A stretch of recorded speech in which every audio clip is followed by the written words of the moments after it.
Hey guys, the Explorer of Horror here, the Horror Boy. Welcome back to some more reviews, and today we're going to be getting to a review on Deliverance. Now, this is a 1972 film, gets a 7.7 IMDb, directed by John Boorman.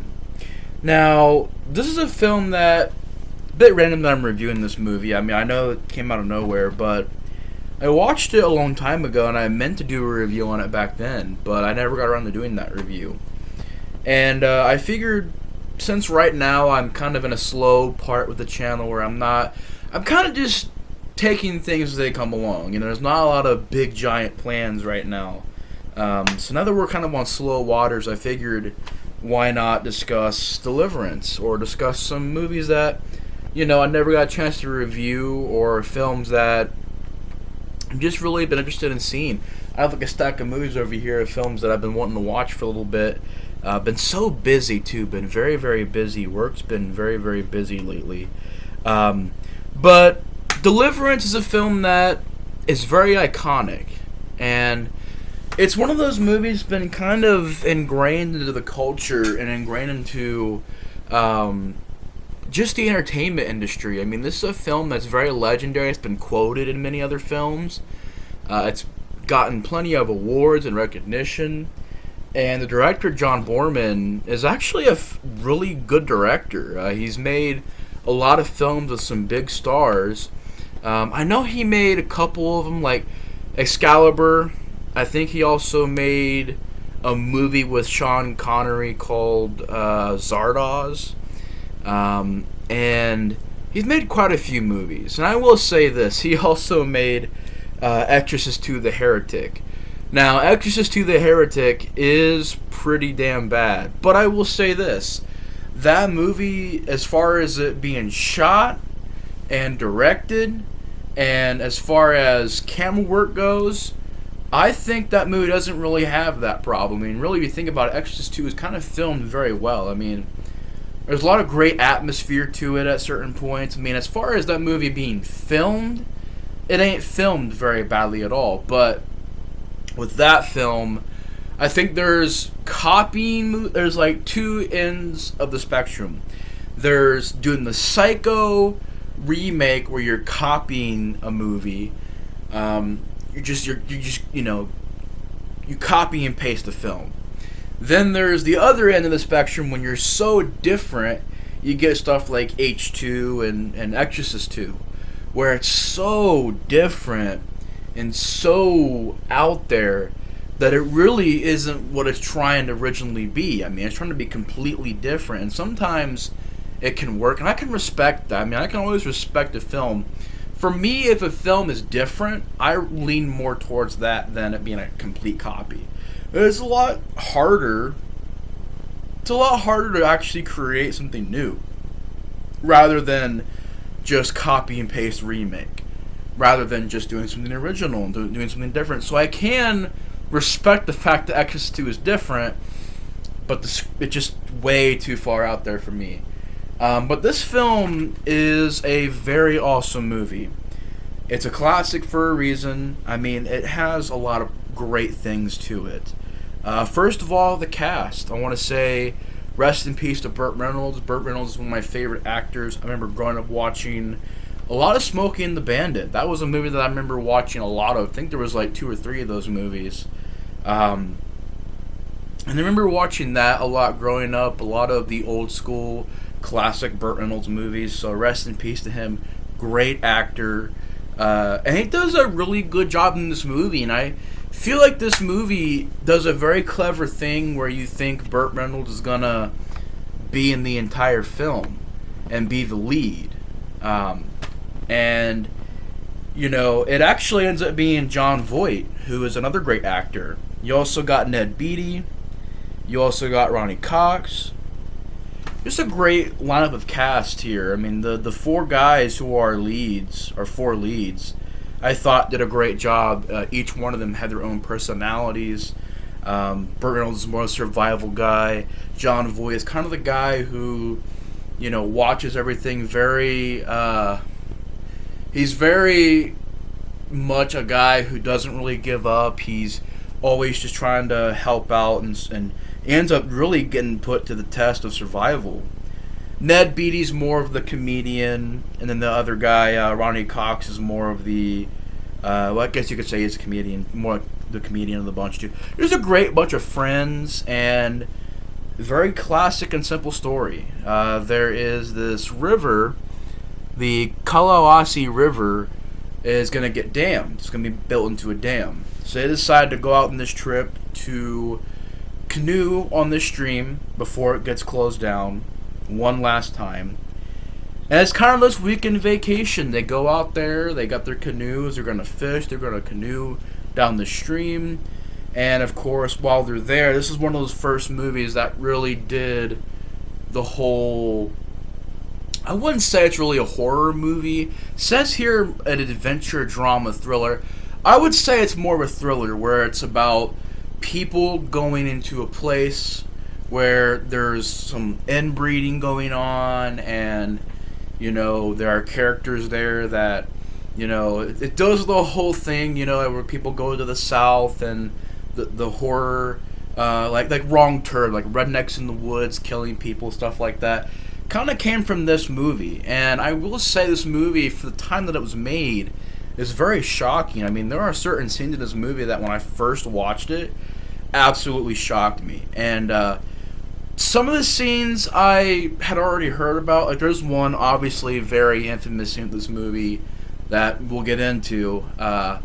That's a very infamous thing with this film. And if you guys have seen the movie, guys already know what I'm talking about. If you haven't, a little warning, it's going to get a little weird and creepy and everything. But there is, like, that is the one thing that I've always heard of this movie. And it's always been, and I think what it is just it's so shocking, so disturbing. It's such a creepy, disturbing, shocking scene. And I think what makes it also very shocking is the fact that of just how perverted the character is in that moment. And we'll get into that in a second. I want to stable that from when we get to that scene. It's a very disturbing scene.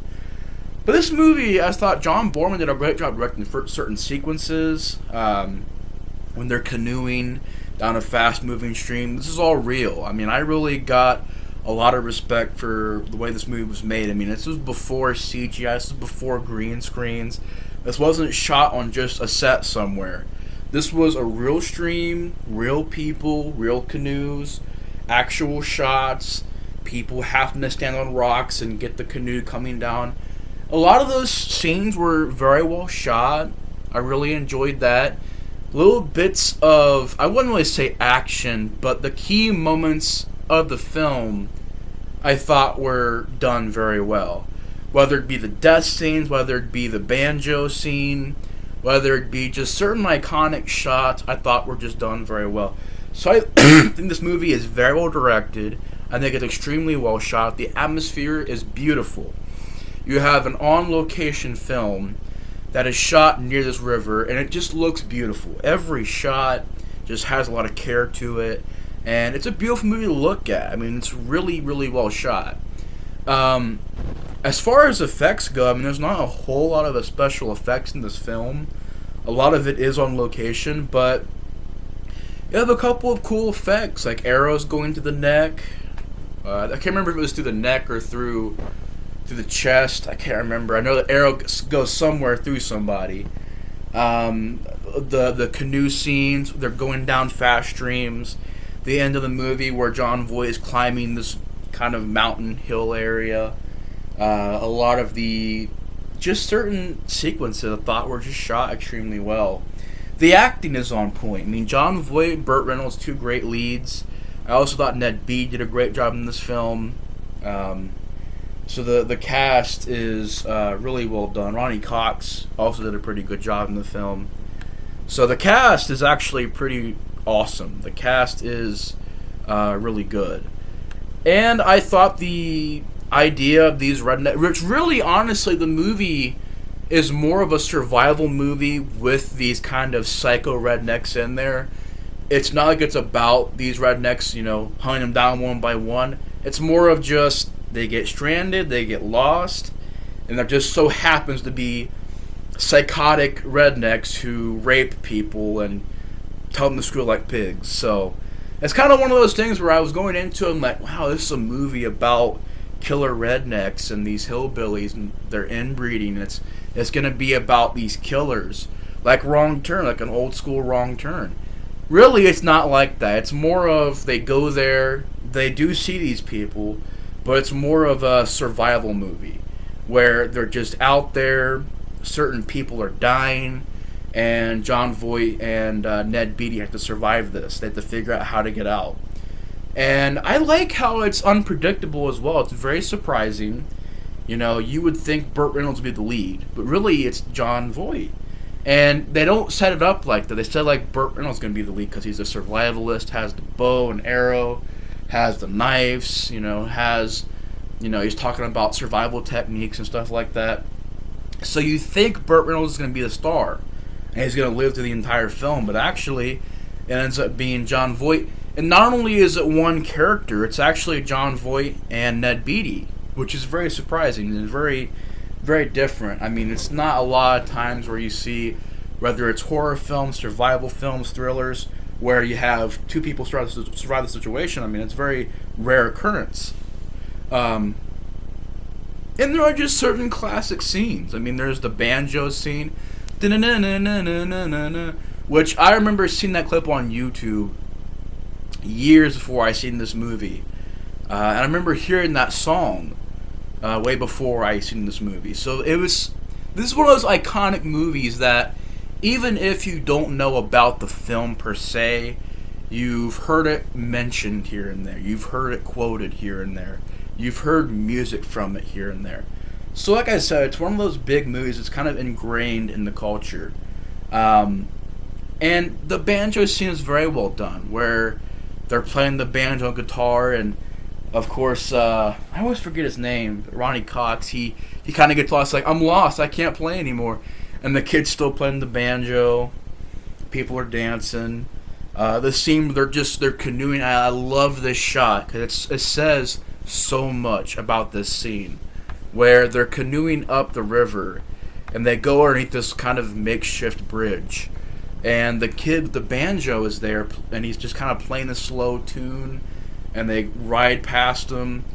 So much in that scene I thought was well done. I think it's a great foreshadowing moment. I think it's shot very well. I think it's a great moment. Just a really good moment. And of course, there is the infamous rape scene, which was really uncomfortable to watch and really disturbing, where Ned Beatty's character gets raped by one of the hillbillies. And it's just a scene that, first of all, again, I didn't realize I had seen an homage to this before I'd watched this movie. There's an episode of South Park where George Lucas and Steven Spielberg, they are raping Indiana Jones and stormtroopers, and it's a parody of this scene.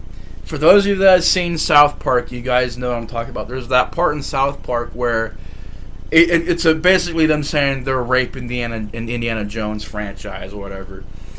Just a really outrageous segment in that show, hilarious. And I remember when I seen this movie, I'm like, so that's where this is from, this film. And it's a very disturbing scene. It's a very uncomfortable scene. And I think what it is about this scene that's very disturbing is there's no music. There's no... It's just a straightforward, very raw, very disturbing, and creepy ass scene. And I've always thought Ned Beatty, he just kind of runs away. He doesn't even try to fight them. He just kind of runs away. I'm like, I mean, I'd be fighting. I would not It's a very scary scene, and it's also, I hate seeing rape in film. It's very hard to watch, and this was very hard to watch. It was just very disturbing, and it's just crazy. They have John Voight with the gun. They have him hold with the gun, and he's tied to this tree, and it's a very crazy scene. It's a very awful scene. And I always thought it was weird that Ned Beatty, he didn't even try to fight back. He was just trying to run away. I was picturing him just fighting, fighting back and everything. But it's a really crazy ass scene, and it's definitely disturbing. And for 1972, I mean, I can only imagine how that was when people were first seeing this movie. I mean, it was probably just absolutely shocking. So the movie, and the movie is just done in that way where it's very shocking, very disturbing, but it's a mixture of different emotions while watching it. I mean, you're soaking in the atmosphere and the beautiful cinematography. It is about these killer rednecks, but it's also a survival movie. You know, you have people falling off the canoe, which some say it's a suicide, where the character realizes there's no way out of this, so the Ronnie Cox character, he jumps off the canoe. I guess you could say either self-sacrifice or he falls off the canoe, but he jumps off, and they find later on he's just all messed up and he's pretty much dead. Then Burt Reynolds' character dies because he gets shot and kind of wounded, and he got wounded early in the movie, so he dies from his wounds. And it becomes John Voight and Ned Beatty. They're trying to get out of there, and a lot of the movie is just this long stretch of them climbing and going through the nature and going through just utter hell to survive. And the movie ends with them trying to kind of move past what happened and try to move on. And I just think it's a really extremely well-made movie. I mean, it's very well shot. It's a movie that's funny when it needs to be. There's some good humor in there. These characters, these four characters, they seem like characters you could actually buy being friends. They didn't seem phony. It didn't seem like it was fake. You bought it. It was realistic. I mean, they were great. There was great chemistry between these actors and characters. That you just bought them being friends. And the plot is classic. The plot line has gone on to be one of the most classic plot lines ever. And the movie is very iconic. It's very well made. It's an essential film. If you haven't seen Deliverance, it's an essential film. You have to see Deliverance. It's a great movie. I really don't have any problems with it. I'm going to give it probably an 8 out of 10. It's a very classic, well done, great movie that I would say is so far out of the two John Boorman movies I've seen, this is definitely my favorite John Boorman movie. It's very, very well done. I also love that poster. I kind of wish it wasn't this cardboard DVD thing, because I don't like the cardboard stuff. These DVDs seem very cheap to me. I wish that more DVDs and Blu-rays would just do this. Keep the classic poster. Or make a classic looking. I think this is one of the posters. The other one is on IMDb, which I'll probably use for the thumbnail of the video, but keep it classic. Like, I don't get why people, or not people, but they had to change the DVD covers to, like, really bad ones. Like, I mean, I guess right here, I mean, you had a really cool poster for this movie when it came out with the Breakfast Club parody poster. Then you get this. Very generic. But yeah, I wish more posters would be, the classic posters would be put on DVDs. But yeah, it's a great movie, Deliverance, 8 out of 10. That's pretty much my review for this film. Thanks so much for watching my review. Let me know your guys' thoughts on this film in the comments below. Hope you guys enjoyed. Thank you guys so much for watching. The Explorer of Horror is out. I'll see you guys later. Have a good night. Peace out.